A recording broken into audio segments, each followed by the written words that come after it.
As you know बेटा कि exams में केस स्टडी का कॉन्सेप्ट जो है ऐड हुआ है। केस स्टडी कुछ भी नहीं होती है, कॉन्सेप्ट वही है मैथ्स की, सिर्फ उसमें बेटा हमें खुद आइडेंटिफाई करना होता है कि कौन सा कॉन्सेप्ट यूज होगा और उसके रिलेटेड फॉलोइंग 4 MCQs जो हैं होते हैं उसको हमने सॉल्व करना होता है। ओके, +2 में बेसिकली 5 आते हैं और 1 की चॉइस होती है, बट आप लोगों को 4 ही आएंगे और आपने 4 ही जो है उसको करना है। अब बेटा सबसे पहले हम ये क्वेश्चन जो है केस स्टडी का देखते हैं। One side of N equilateral triangle is 24 centimetre.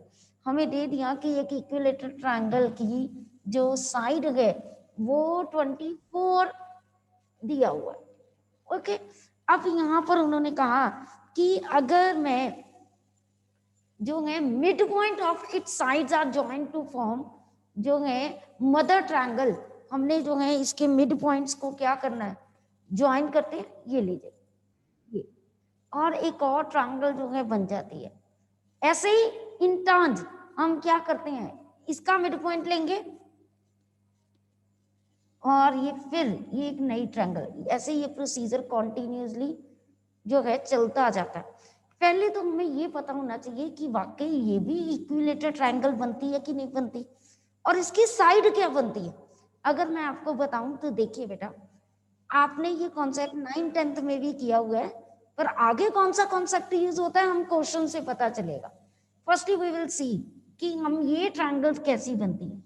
आपको ये पता है ये पैरेललोग्राम बनता है, you know it very well, है ना। और आपको ये पता है कि ये ट्रायंगल जो है पूरी बड़ी ट्रायंगल के जो है 1/4 के इक्वल होती है, ठीक है। तो ये प्रोसीजर चलता जाता है। अगर ये 12 है, आपको पता है ये भी 12 है, आपको पता है ये भी 12 है और ये भी 12 है। क्यों? क्योंकि मिड पॉइंट्स को ज्वाइन करते हैं तो वो ऑपोजिट साइड्स के पैरेलल और हाफ ऑफ इट होती है, तो यानी ये 12 12 12 आ गई, यानी क्लियर कट है ये भी क्या बन रही है, इक्विलेटर ट्रायंगल बन रही है। ऐसे ही सेम ये 12 का हाफ 6 6 6, ऐसे ये प्रोसीजर चलता जाएगा। ये मुझे पता चल गया कि ये जो ट्रायंगल बन रही हैं ये भी इक्विलेटर ट्रायंगल बन रही है जब मैं मिड पॉइंट्स को ज्वाइन करती हूँ। अब उन्होंने क्वेश्चन क्या दिया हुआ है, what question is written in the following जो है इंफॉर्मेशन, उसने कहा based on above information answer the following. First उसने दिया हुआ है the side of 5th triangle. उसने कहा कि अगर मैं ऐसे ही कॉन्टिन्यूसली करती जाऊं तो फर्स्ट पार्ट में उसने दिया हुआ है कि मेरे पास साइड ऑफ 5th ट्रायंगल। अब बेटा देखिए, सबसे पहले तो सीरीज में देखूं ये कैसी बन रही है। अगर पहली जो है ट्रायंगल की साइड 24 थी, अगले की 12 हुई, अगले की 6 हुई, सो ऑन, ऐसे चल रहा है। अब मैं देखूं माइनस करूं तो कॉमन डिफरेंस सेम नहीं है, ठीक है। मैंने डिवाइड करना शुरू किया, 12 को 24 से डिवाइड किया 1/2 आया, 6 को 12 से डिवाइड किया 1/2 आया।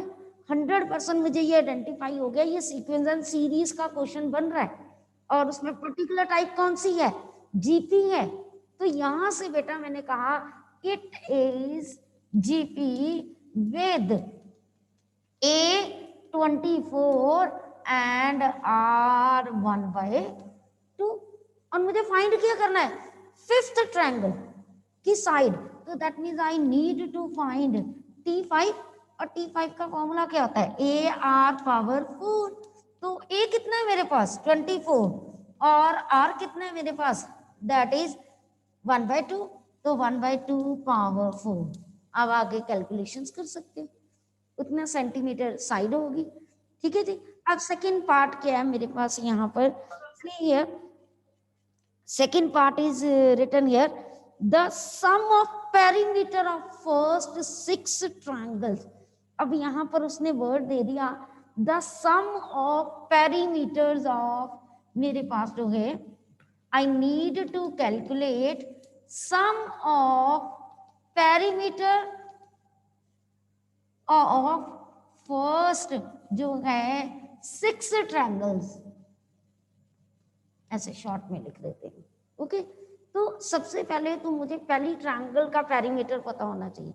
हाँ जी, फर्स्ट ट्रायंगल का मैं देखूं तो 24 इंटू 3, क्योंकि इक्विलेटरल ट्रायंगल है और हर एक की साइड जो है ऑब्वियस है 24 होगी, तो पेरीमीटर क्या होता है, बाउंड्री की लेंथ होती है।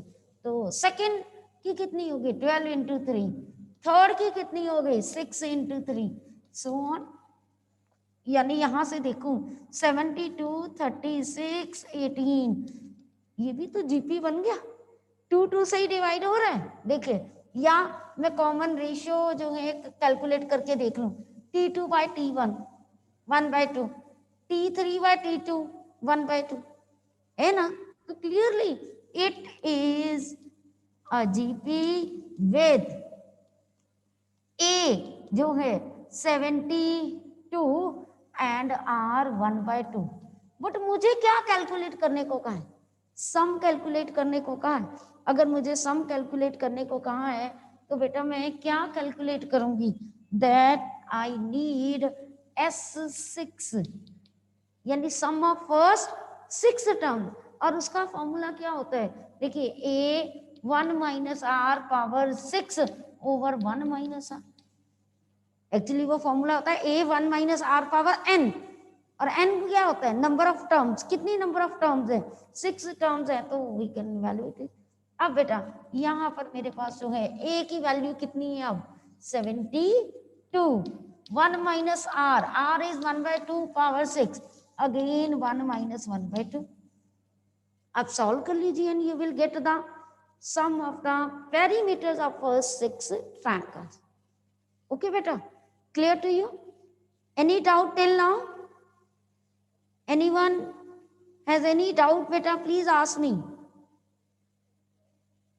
चलिए बेटा, now come to next बेटा, मेरे पास जो है third part of this question is find the area of all the triangles जो है in this।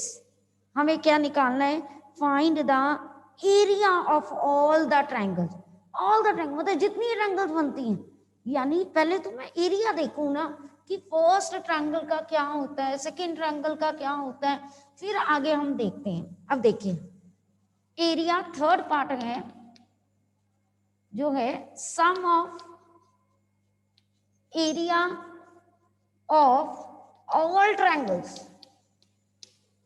पहले तो पहली ट्रायंगल का एरिया क्या होगा, आपको पता है ये इक्विलेटर ट्रायंगल है। अगर इक्विलेटर ट्रायंगल है तो इक्विलेटर ट्रायंगल का एरिया का फॉर्मूला क्या होता है, √3/4 ए square.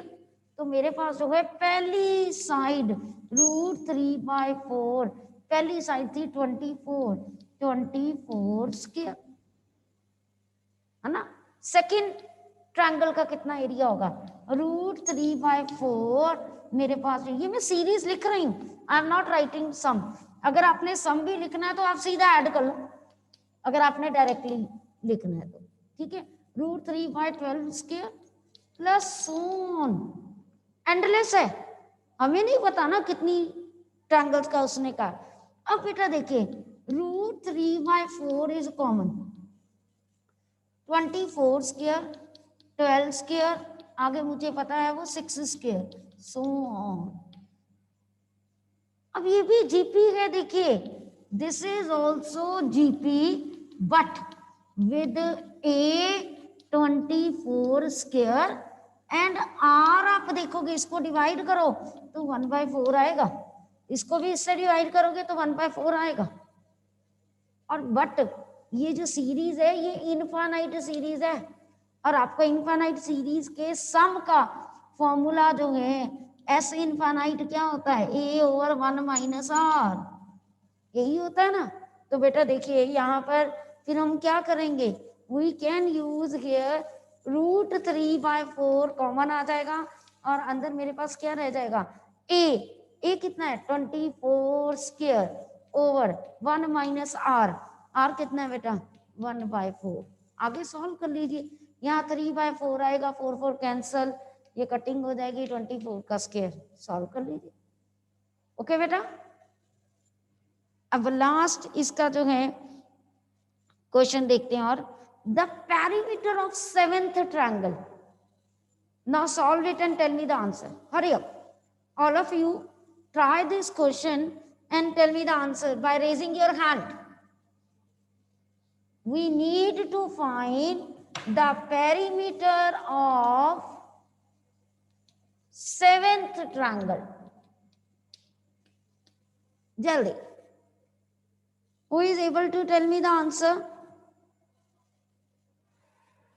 Sia, unmute yourself and answer my question. Tell me how to start this question. Sia beta.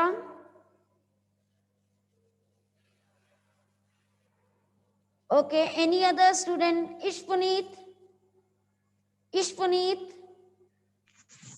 Yes, ma'am. बता सकते Yes, ma'am. कि Good morning, ma'am. Good morning बेटा। Actually, मैम मैं ना फर्स्ट पार्ट मिस कर दिया ma'am, थोड़ा सा लेट से मैम, इसलिए पता नहीं मुझे फर्स्ट पार्ट का। चलो और उनकी इससे अभी फिर समझ नहीं आ रहा क्वेश्चन ये मैं फिर बाद में देख लूंगा। ओके जी, I will send the question. मैं थोड़ा सा लेट हो गया था क्लास में। ओके जी, मैं बता देती हूँ बेटा। मैं ईश्वनित क्वेश्चन भी रिपीट कर देती हूँ। तो बेटा देखिए, ये ट्रायंगल था, इसकी साइड्स 24 दी हुई थी, और इनके मिड्स पॉइंट को ज्वाइन किया तो एक नई ट्रायंगल बनी, और मैंने प्रूव कर दिया था कि इनकी साइड्स भी 12 होगी। फिर इसके मिड पॉइंट्स को ज्वाइन किया तो इसकी होगी। ऐसे ही ये ट्रायंगल चलती गई बेटा, कॉन्टिन्यूसली चलती गई। तो उन्होंने मुझे कहा कि पेरीमीटर ऑफ सेवंथ ट्रायंगल, जैसे ये फर्स्ट ट्रायंगल है, ये सेकंड, ये थर्ड, ऐसे ही अंदर फोर्थ, फिर फिफ्थ, फिर सिक्स, फिर सेवन, ऐसे ट्रायंगल चलती जाएंगी, तो उसका मुझे पेरीमीटर बताइए। अब बेटा अगर मुझे पेरीमीटर जो है बताना है, तो यहाँ पर पहले तो फर्स्ट ट्रायंगल का पेरीमीटर देखो। फर्स्ट ट्रायंगल का पेरीमीटर मेरे पास क्या होगा, 24 इंटू 3, ठीक है ना। सेकेंड ट्रायंगल का पेरीमीटर 12 इंटू 3, सो ऑन, ये प्रोसीजर चलता जाएगा। ये भी तो जीपी है, मुझे क्या लिखना है, T7 लिखना है।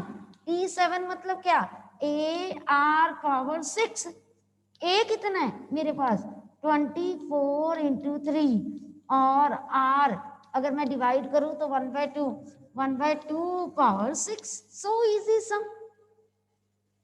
और बेटा अगर आप लेट हो जाते हो या कोई बार कोई प्रॉब्लम आती है, तो प्लीज मिडल में आप हैंड रेज करके पूछ लिया करो, उसका कोई बेनिफिट नहीं होता कि आप आगे आगे सुनी जाओ और वो समझ ना आएगी ना, तो हमारा लेक्चर तो फिर जीरो ही हो गया बिल्कुल।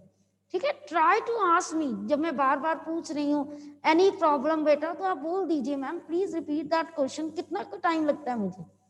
ओके चलिए, अब बेटा ऐसे ही हमारे पास जो है और एक केस स्टडी है। केस स्टडीज तो बहुत है, आई will send in the group, you try it yourself, क्योंकि है तो वो बेसिक क्वेश्चंस पर बेस्ड ही है। तो हम एक और जो है केस स्टडी करते हैं, मैं स्टेटमेंट सिर्फ बोलूंगी, उसके पार्ट्स हम सॉल्व करेंगे ताकि हमारा टाइम ना वेस्ट हो। अब देखिए मेरे पास जो है सेकेंड केस स्टडी जो है, उन्होंने बताया कि class 11 student of Delhi public school RK जो है draws a graph of a function given below. उन्होंने एक फंक्शन बेटा देखिए इधर एक ग्राफ ड्रॉ किया एक फंक्शन का, this is 0, this is x, this is x dash, this is y, this is y dash, ये 1, ये 2, 3, 4, और ये -1, -2, -3, -4, 1, 2, 3, 4, -1, -2, -3, -4। अब बेटा देखिए यहाँ पर ग्राफ ड्रॉ कर रही हूँ, मेरे पास जो है पहला स्टेप उन्होंने दिया हुआ है 1 इज इंक्लूडेड टू 0, फिर यहाँ पर ओके, आफ्टर देन 3 पे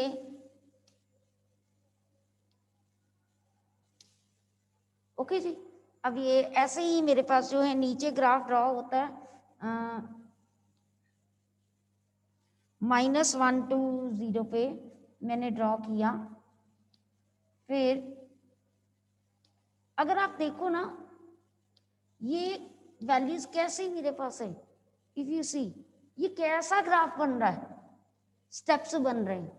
तो यानी देख के ही पता चलना चाहिए कि ये स्टेप फंक्शन का ग्राफ है। और आपको पता है स्टेप फंक्शन कौन सा होता है, दैट इज ग्रेटेस्ट इंटीजर।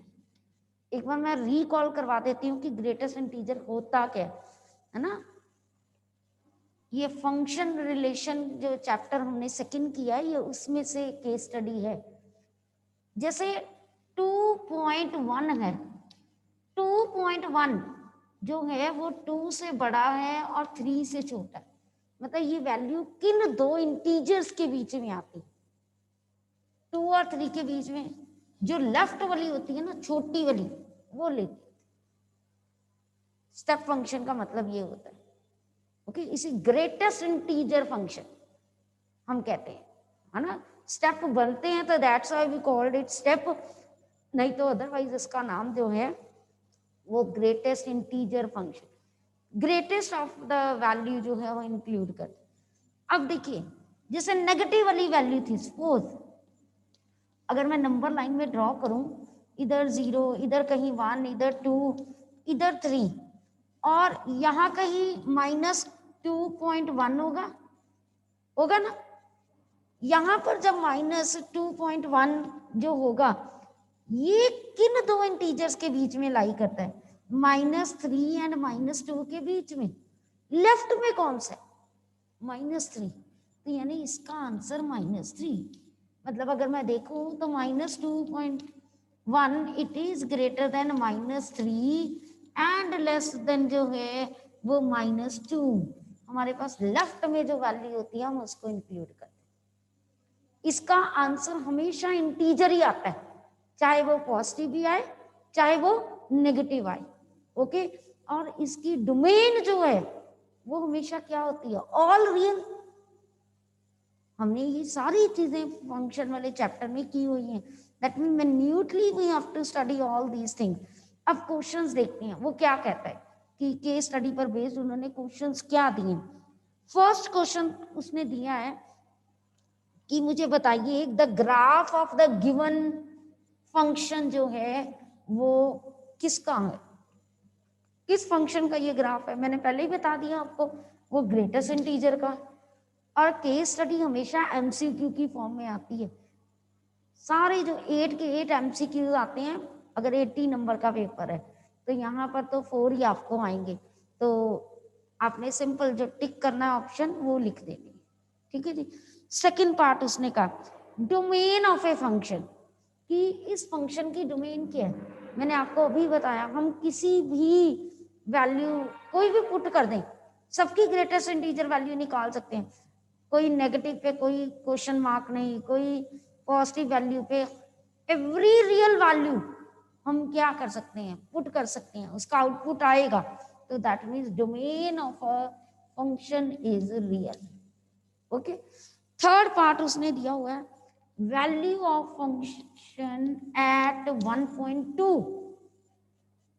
अब 1.2 पे, हाँ जी, anybody from you please tell me what is the answer of a function at 1.2।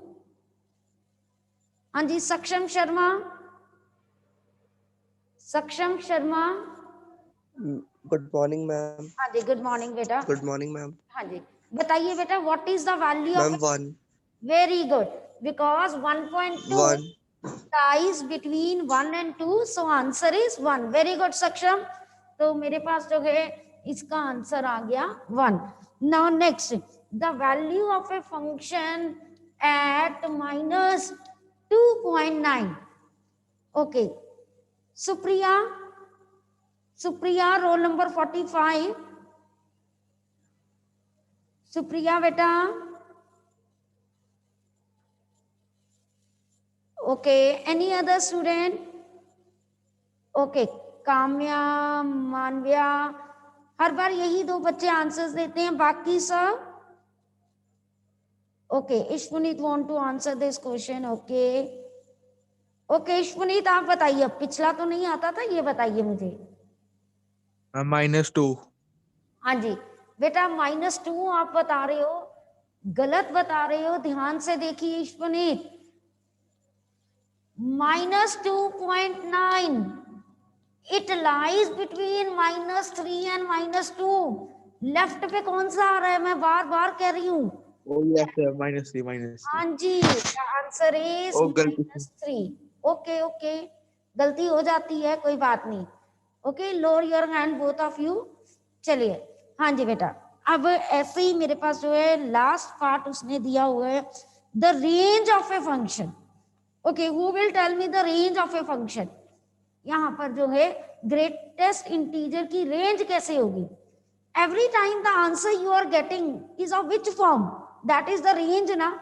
भूमिका, भूमिका आप बता सकते हो बेटा, भूमिका बेटा। Yes ma'am. हाँ what is the range of greatest integer. हमको तो नहीं। अच्छा नहीं पता है, okay. Kshitij, Kshitij, Kshitij. Okay Radhika, unmute तो किया करो अपने आप को, कम से कम मेरे से बात तो करो। हाँ जी राधिका। चलिए आप नहीं बता सकती हो तो मैं बता देती हूँ बेटा, हमेशा जो आंसर है वो कैसी फॉर्म में आना है, इंटीजर फॉर्म में हमेशा। या आंसर नेगेटिव इंटीजर आ रहा है या पॉजिटिव इंटीजर आ रहा है एवरी टाइम। तो रेंज क्या हो गया, द रेंज कितनी बार बताते हैं बेटा हम, रेंज इज द आउटपुट। मैंने आपको बोला हमने वैल्यू डाली, रिजल्ट कैसी फॉर्म में आता है। अगर आप टोस्टर में जो है, टोस्टर वाली मशीन में सैंडविच बना रहे हो, उसमें आपने पोटैटोज लगाए हैं ब्रेड में, तो जो टोस्टर आएगा वो पोटैटो वाला आएगा। अगर चीज वाला लगा रहे हो तो आउटपुट क्या आएगा, चीज वाला आएगा। तो यहाँ पर भी तो ऐसे ही है, हम कोई भी वैल्यू डालें, ग्रेटेस्ट इंटीजर फंक्शन में डाल रहे हैं तो आउटपुट कैसा आएगा, उसके आंसर जैसा। तो अब आंसर हमेशा कैसे आते हैं, उसमें इंटीजर्स आते हैं। तो इसका मतलब हमारे पास रेंज कौन सी है, दैट इज इंटीजर। वो नेगेटिव वैल्यू भी हो सकती है, वो पॉजिटिव भी हो सकती है। आप देख लीजिए यहाँ नेगेटिव आई थी, यहाँ पॉजिटिव आई थी, आंसर इंटीजर यहाँ। इसीलिए तो इसका आंसर भी तो ये है, ग्रेटेस्ट इंटीजर। इंटीजर वर्ड आ रहा है ना, तो range is greatest integer. Okay बेटा, now anything you want to ask. आज मैं यूनिट वाइज आपको जो है मार्किंग स्कीम बता रही हूँ, प्लीज नोट इट डाउन ताकि आपको कोई प्रॉब्लम ना लगे। तो बेटा फॉर दैट जो है note down please unit wise. हाँ जी फर्स्ट जो है सेट्स एंड रिलेशन फंक्शन का जो यूनिट है बेटा, इसमें